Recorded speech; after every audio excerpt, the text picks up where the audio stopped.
Sunduan ng alaga ngayon. Araw-araw ko tong ginagawa, medyo nakakasawa pero wala naman ako magagawa. Tatawid nga ako dito ng kalsada para marating ko yung isang bus stop doon. Yan nga yung bus na sasakyan ko. Tumigil lang ng konti kasi may mga tatawid kasi. Dito, pag pupunta ng bus interchange, kahit ano naman sakyan mo pwede. Pero wag mong gagawin sa totoong buhay yan. Bawal yun. Yung sasakay ka kung sino-sinong yung sasakyan.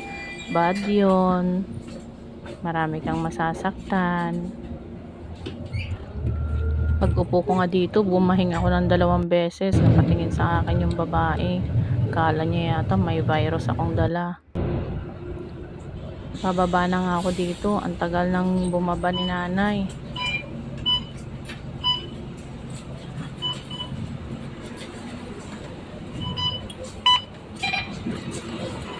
Ayun na nga, sa wakas, nakababa na.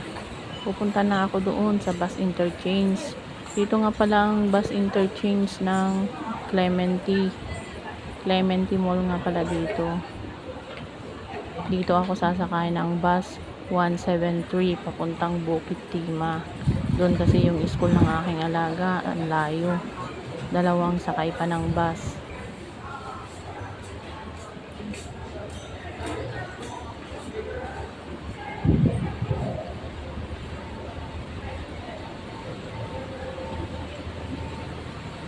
Naghintay pa nga ako dito ng ilang minuto bago makasakay.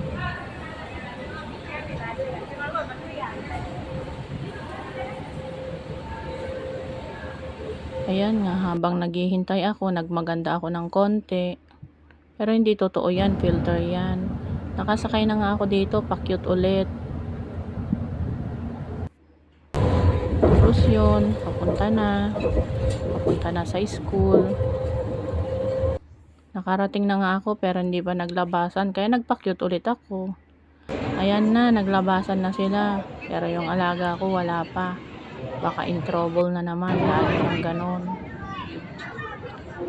Nakalagpas na isang bus, kaya ayun, mag-aantay ulit kami pauwi. Gaantay kami ng isang bus. Pagkadating nga namin, nilutuan ko na siya kaagad ng pagkain niya. Laksa nga pala yan. Hipon lang ay sinahog ko. Siya lang naman kasi ang kakain kasi yung isang alaga ko naiwan pa doon sa school. Bye-bye!